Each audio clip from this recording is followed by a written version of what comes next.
Business success is very important. Active taking risk management approach and implementing and planning and the strategic part of making things work is very important. So you can see it's a very hands-on approach. Okay, we're going to change tack completely. That was the practical side, how you get inside and what the engine is. Let's look at the research behind all this. What are clients actually saying and the profit drivers that actually make managed accounts actually work? So, Andrew Mathie, wherever you are, Andrew, come on down. Another winner. Welcome. From all the way from Praemium, 20 years experience in the industry. Let's talk about some of the latest managed account research and the key behaviours. There's a big research document behind this, so very interesting. Love to hear about it. It certainly is. Cheers. Thanks, Mike, and good morning, everyone. Certainly on behalf of the entire team at Praemium, really appreciate you sharing your time with us today. I really enjoyed that previous session, so thank you very much, Stephen and John. Reviewing the agenda, what I observed actually is there's a number of sessions around the what and the how. I'm going to focus more upon the why. You'll also see that I will actually be building on and reinforcing a number of the key messages from the previous session, particularly as it relates to the content that John shared regarding the path to full implementation and how implementing managed accounts can transform your business. I'd like to focus on the profit facts, and yes, they do exist, and the prosperity drivers. I will show you how the implementation of managed accounts can deliver real value to your business. So over the next 30 minutes, and I'll allow 5 minutes at the end should I have sufficient time to take questions, I'm going to share with you a range of key data points and financial metrics that will illustrate just how transformational managed accounts have been in helping advisors build a better business and, importantly, deliver better client outcomes. That is a goal that we all share with you at Praemium. Hidden the other side. Got here, okay. Perfect, there we go. A customary disclaimer, we can't avoid that. A recap of the agenda. So the growth story continues. Managed accounts. They certainly continue their strong growth trajectory, with FUM now climbing beyond 175 billion. I'm sure as soon as we achieve 200 billion as well too, there'll be a communication from Toby. What exactly sets managed account firms apart? And there are some clear differentiators which I'll reveal with you shortly. The latest research that we've commissioned does reveal a widening gap in financial performance between those firms using managed accounts and those who are not. That will come as no surprise to those of you who are using managed accounts. And importantly, the involving investor. It's really important we all consider the impact of our solutions to the investor. What are their needs and expectations? And importantly, as an advisor, how can you meet them?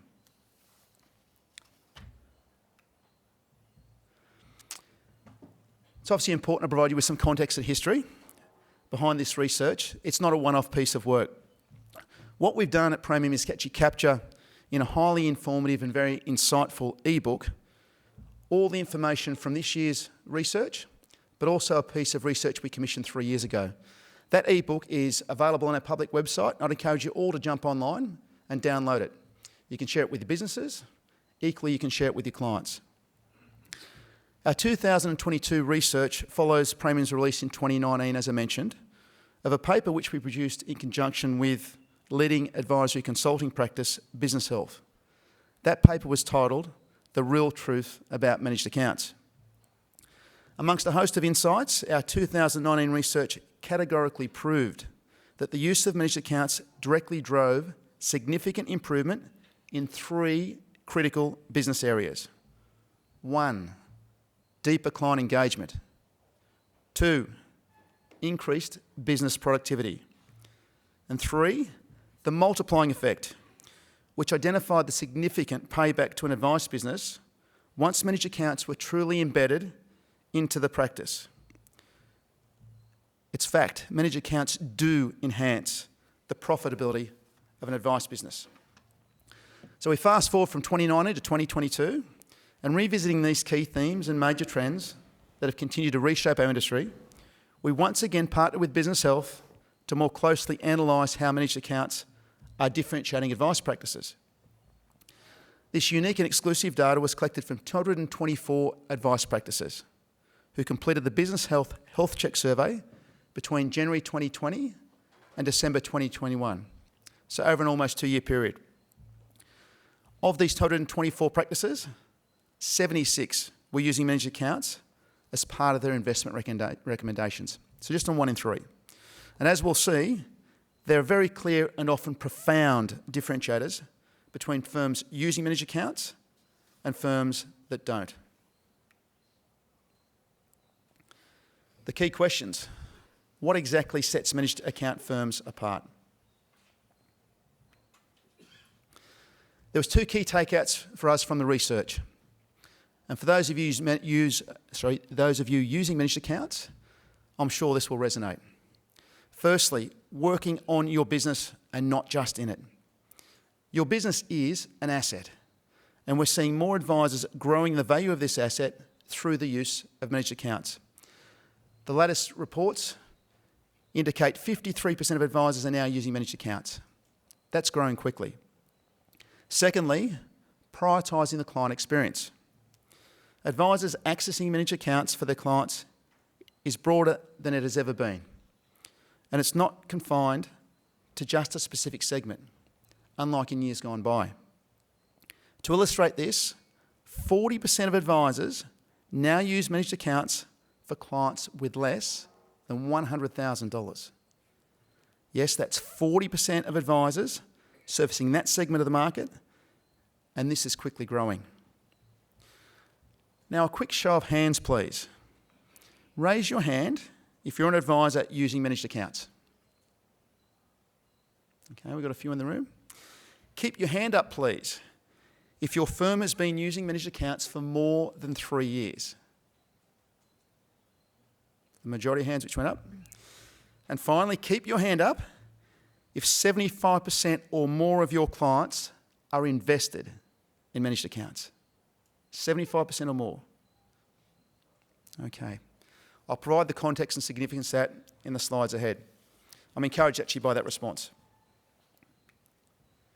So working on your business and not just in it. Those practices that have a strong commitment to business and operational efficiency have adopted and embedded managed accounts. And the key stats are compelling, as the slides show. Only 22%, that's just over 1 in 5 firms who are not using managed accounts, have a 3 to 5 year strategic business plan. Whereas twice as many firms with 75% or more of their clients invested in managed accounts have a 3 to 5 year business plan. Now, most business consultants will tell you that 44% is quite low. However, what is clearly apparent from this research is those firms using managed accounts demonstrate a much greater likelihood of developing and implementing a strategic business plan. They also regularly seek business advice. They have the time, they create the time and have a propensity to engage externally. They benchmark their business and they constantly find ways to improve.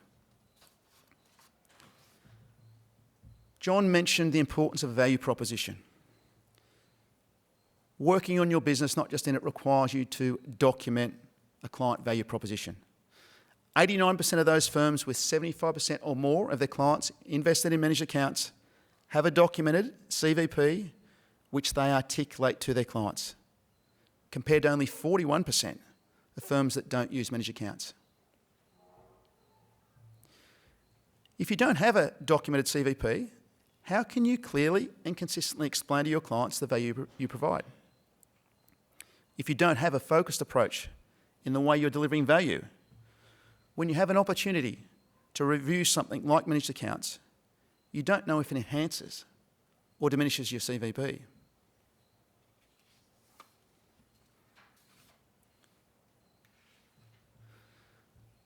Prioritising the client experience. And increasingly this has become a major focus of those businesses we partner with that have implemented managed accounts. The headline stats essentially tell it all. 67% of those businesses using managed accounts report improved client engagement. 89% spend more time with their clients. And 143% are more likely to seek formal client feedback.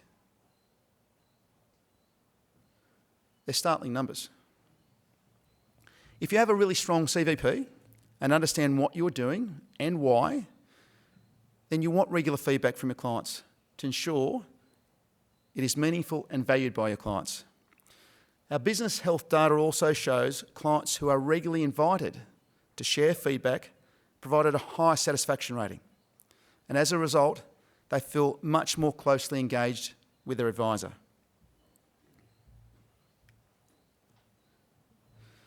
Amongst a range of key business drivers, a couple of call-outs: improved client engagement, more time spent with clients. We know clients only value what they see and experience. The question that is often posed to our national distribution team at Praemium by Advisors is, how do I get to spend more time with my clients? What do I need to change? What do I need to do?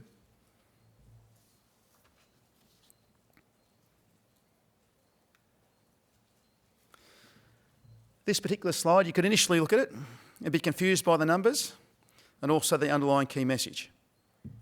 But what it reveals is that those firms with more than 75% of their clients invested managed accounts actually have less clients per advisor. Less clients, but they have noticeably more client meetings. So they are more closely engaged. They are creating the time to deliver the value that their clients want and that the clients will recognise and are more willing to pay for. This research, or component of the research, was very clear that advice firms with more than 75% of their clients in managed accounts invested more time per week into client meetings, and through this closer engagement, these firms are significantly more likely to add new clients, should they wish. We haven't encountered too many advice businesses who don't want to take on new clients and are looking to find ways to accommodate that outcome.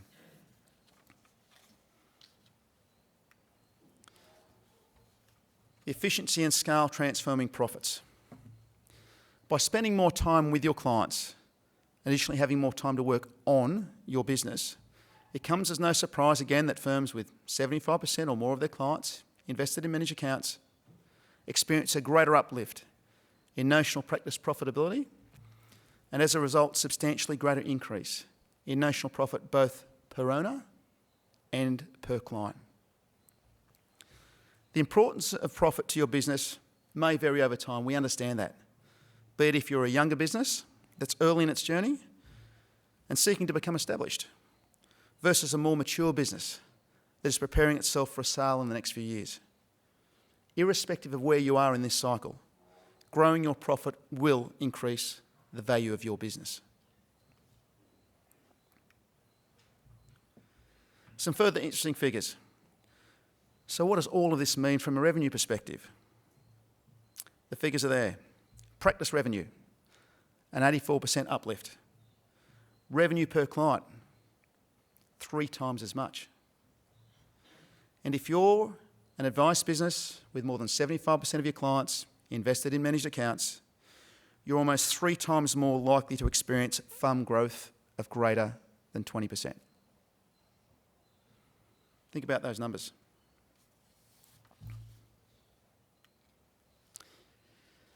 So what I've just touched on has been a review of the advice practice and how you can run a better business. But let's shift our focus to the investor, your client. What do they need and what do they expect from you?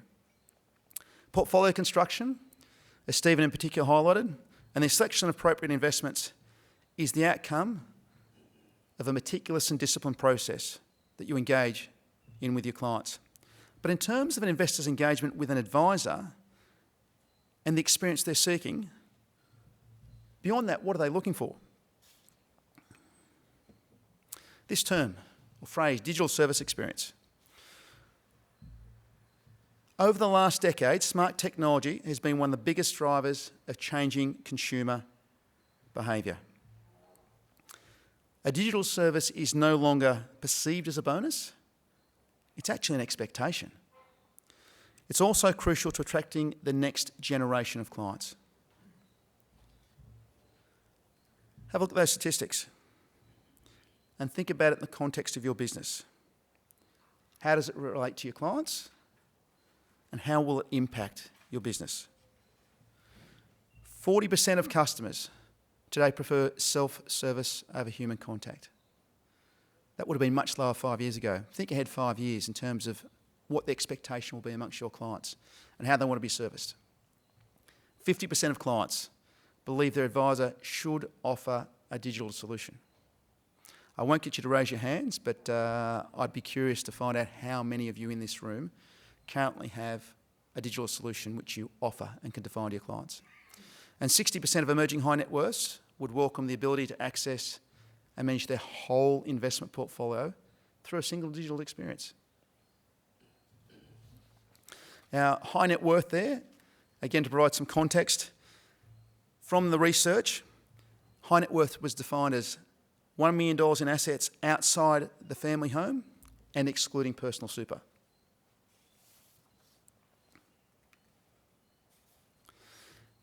Managed accounts are not just in investment solutions.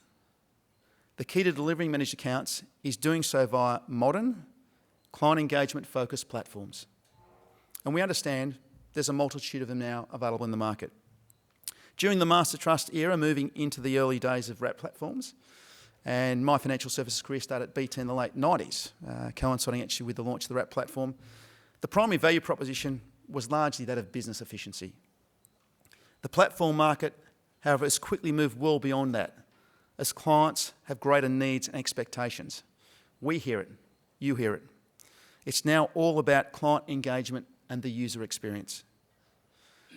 Our research again shows what both advisors and clients are seeking is a technology platform that is all of these things, compelling and innovative. Clients want access to information 24/7 via an innovative digital portal that allows them to view their portfolio on any smart device.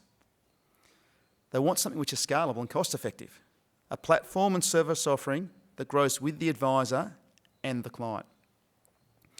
Digital onboarding, accounts opened and portfolio changes approved, again online. A positive user experience, informative and intuitive, with easy access and simple navigation.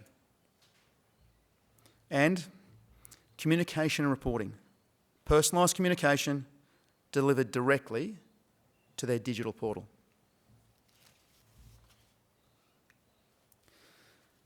Access to new investment opportunities.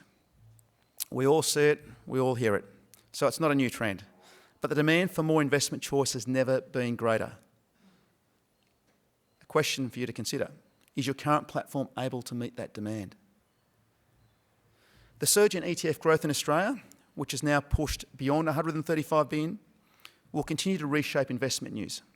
That's certainly the case for us at Praemium. And to put it in context, over 1/4 of new SMA models we've added to our Praemium menu in the last year have been ESG models. Providing breadth of choice and access combined with trading efficiencies that allow advisors to act quickly and action recommendations, it's evident that managed accounts are a very smart solution. I mentioned ESG. It's something that we're all exposed to and we're all being challenged by, to varying degrees. On a global scale, Australian investors are already amongst the world's most active supporters of responsible investing. The number of investors prioritising ethical considerations in their investment portfolios is increasing across all demographic groups. A key point for you to note, it's not just millennials now who are demanding access to ESG. It's environmental, social and governance issues are strongly considered by the large majority of investors. The stats you see there are evidence of the change and the demands which investors are now placing upon us. ESG in relation to managed accounts. Well, as I've just highlighted, managed accounts provide you with access to a much wider choice of investments. Through the transparency offered by these managed accounts, you have the ability to remove or replace any security that does not align with the beliefs and values of an investor. That is really powerful. To assist you in this process, Praemium has developed an automatic screening options process which will allow you to exclude a number of categories and securities including thermal coal, controversial weapons, and animal testing. That is functionality we continue to enhance based upon actually advisor feedback. That feedback is loud and clear. Advisors want a technology platform that supports their ESG philosophy and the ESG beliefs of their clients in a tailored and scalable manner.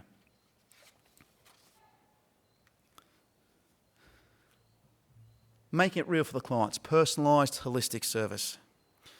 Our research further reveals that 55% of clients feel the advice they receive is cookie cutter. It's too generic.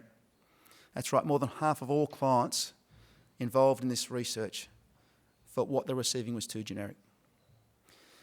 Digital evolution is providing increasingly personalised consumer service, which is shaping the demands and expectations investors have from their advice service. This is a challenge for every advice business. Managed accounts come into their own by allowing advice businesses to offer personalisation in a very scalable way. This is crucially important for the 1 in 3 clients, as you can see there, who have stated they would increase their investments if this level of personalisation was offered to them.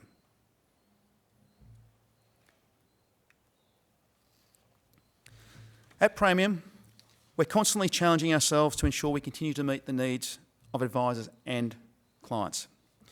From platform features such as customised investments, the tailoring of communications to meet specific information needs, an enhanced artificial intelligence function which allows advisors to track which clients are digitally engaged, how frequently they're logging in, how connected they are to their portfolios, all the way through to allow us to identify and demonstrate behaviours that might suggest to an advisor that a client is actually considering leaving their advisor. We remain absolutely committed to developing market-leading functions and ensuring advisors are more empowered in their engagement and dealings with their clients.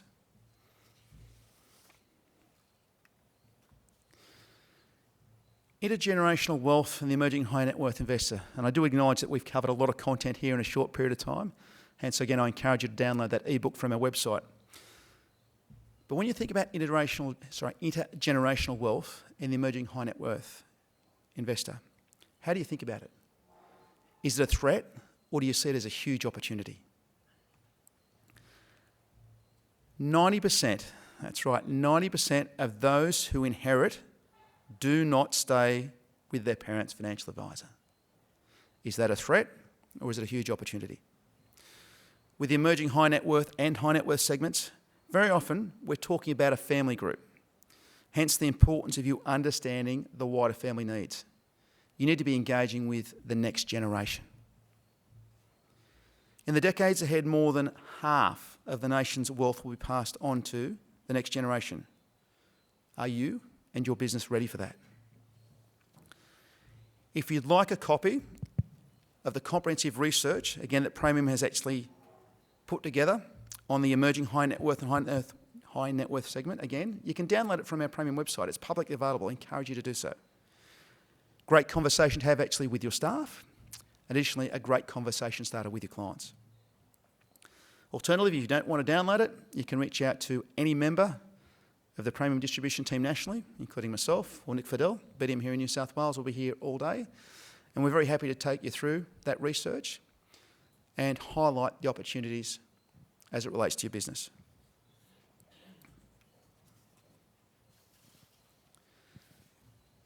The fastest growing component of the emerging high net worth segment is the $1 million to $2.5 million portfolio size. $1 to $2.5 million. I dare say every advisor in this room, and the vast majority of advisors will too, that other participants, such as consultants and fund managers deal with, would have a growing client base that fits that profile. Much of this wealth will come as no surprise, has been achieved through inheritance. For these clients, advisors remain their preferred source of information and support. They see you as the source of truth. They want to be engaged, and they're focused on many of these key investor needs. Holistic, personalised wealth service, ESG, and again, digital service. Managed accounts and a good technology partner will allow you to service the needs and the growing needs of this segment. Summarising the profit facts. Quite simply, the more you use managed accounts, the greater the benefit to you as an advisor and your clients. Summary of the key stats: 84% uplift in revenue, potentially a 200% uplift in revenue per client, 127% uplift in notional profit per owner, and potentially a 416% uplift in notional profit per client. Now, we understand these figures will vary across advice businesses, but the stats are telling.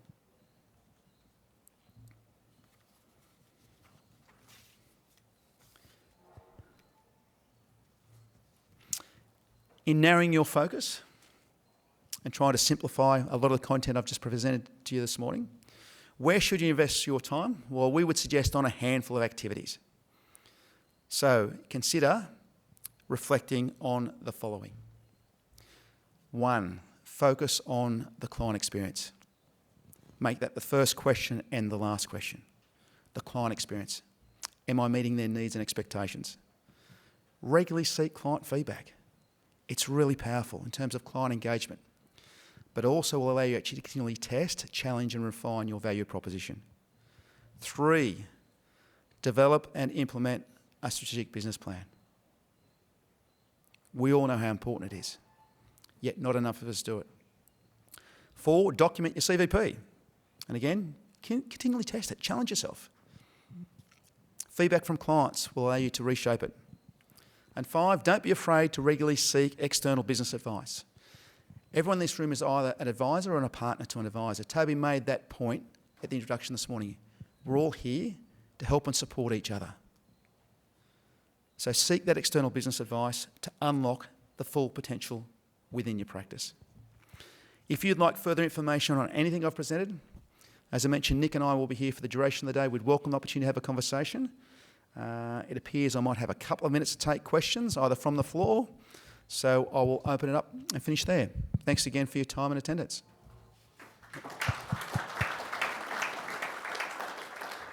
Any questions for Andrew? Yep, here we go.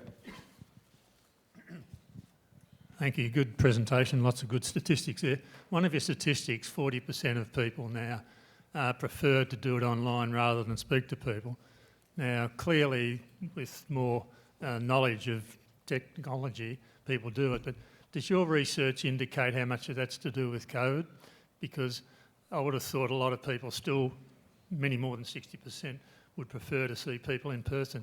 Now, was your question prefer, or just people are using more online now, which could be put down to COVID, which could reverse? Great question. It's a combination. So clearly people's behaviours and attitudes have changed, as have our business practices during the last couple of years with the COVID lockdown. That's certainly actually seen a lot more clients actually going online. Even think about your personal experience, actually the way you engage, actually doing actually meetings and the like actually via Teams or Zoom. So to your point, we've actually seen a significant increase, that 40% in the last couple of years coinciding actually with COVID lockdown. To my point, that's driven a change in behaviour. So we would expect as well too, more people will gravitate to it. If you think actually about the way we engage with our clients in the advice industry and compare it actually say to retail banking or other actually consumer segments, there's a much higher propensity at your engagement level and a willingness by clients actually to engage online as opposed to actually have that personalised experience. That's in no way diminishing or devaluing the importance and value of personalised connection. We all value it here, that's why we're here today. But yes, 40%, it's up significantly in the last couple of years coinciding with COVID. And we think as well too, that momentum and that trend will continue as well too into the near future. To that point, Andrew, I know from talking to one of the platforms that in fact it was the development of mobile technology that really built the digital engagement pre-COVID. It has, absolutely. Again, clients 24/7 access, want account information as well too via any smart device. And to that point as well too, with the evolution, Toby, of smart applications, we're focusing much more heavily at Praemium on artificial intelligence. And I actually highlighted some of the things we're doing in that area as well too. Again, that's driven by what our advisors, our clients are telling us they want to see. They want to be ahead of the trends. They want an opportunity to engage with a client, particularly if more are moving online, before they run the risk as well too of losing that relationship. Other questions? I have one which is the last question because we've run over time, which just touches on the sort of 400% increase in revenue per client. I mean, that number That's a notional profit. That's right as well too. So again, with the stats and the research as well too, that's the high end clearly of what's achievable. But clearly there was an advice business who participated out of the 224 in that survey. And I should actually have highlighted that those 224 practices all participated in the previous research from 2019. So we actually have that as an historical reference. Yeah, the business health guys have got a great database. Oh, huge amount of information as well too. And again, we are only too happy to share that with every one of you here. Our 2019 research paper, our 2022 research paper, we've already actually commissioned the next research paper to continue building on this. It's available to all of you to use as you see fit. Okay, great. Thanks, Toby. Enjoy the conference. Thank you. Cheers.